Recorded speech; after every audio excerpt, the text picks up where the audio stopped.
Guess who went? Guess who went to Lightyear last night? That's right, this guy. And it was fine. I didn't hate my experience. I had enough fun to laugh quite a bit, and I found enough of it.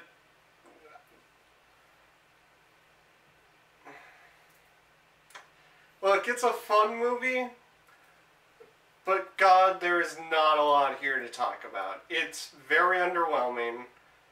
I feel like I have a lot more to say on the old 2000s Buzz Lightyear movie, and really any of the Toy Story films than I do on this. Probably most of the Pixar films I've seen that aren't this. It's kind of an empty movie. And that's even with the twist, with the things it, I guess, tries to like have a message about.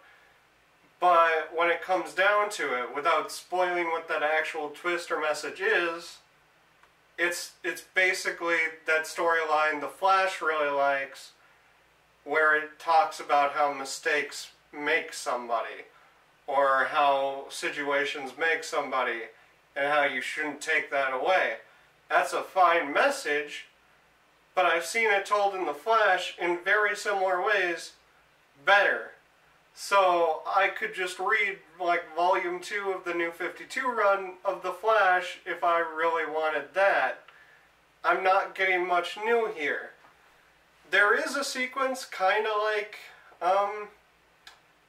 a decent take on the whole Up intro formula in this film.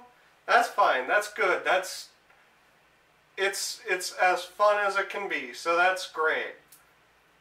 But really, it's probably the most interesting thing about this film, and the thing about it is they don't do much with it. They're just kind of like, here you go, here's what you get, great, have fun, and yeah, that's the thing I realized when I was talking to my friend about it last night. And because he had a lot more to outwardly criticize and say about it, like about why he didn't like it and stuff, yeah, he was doing like all the talking, because I'm like, I had fun. And I realized that's really all I had. And this is fine. I'd watch it again, but it's not a Disney movie or a Pixar movie that is gonna have a lot of impact on a lot of people. Maybe it'll make people who are really big fans of Lightyear, but honestly, had they made a tie-in game with this that was like a decent, I don't know, 40K Space Marine rip-off or something, that probably would have been a much better time that was remembered better than the actual movie itself. So, I mean, if you're a big Buzz Lightyear fan like I am, yeah, definitely, go to it. You'll have fun. But, other than that, you're not going to have a lot to talk about, you're not going to have a lot to say about it. Unless you just don't like it. I'm sure there are plenty of kids that like it, and will probably get a lot more out of it. But other than Socks, there's not a lot of takeaways here. Because apparently Socks is just like the best thing about the movie. Hands down, nothing else you can say about it. But yeah, there's not... I guess there's world building, but that's the problem. There's world building. There's not universe building. There's not a lot of aliens to speak of. Like, basically all the aliens there are in this movie are brainless. I don't know if I just spoiled that Zurg isn't what you might think he is, unless you think he's a robot. So, yeah, I don't know.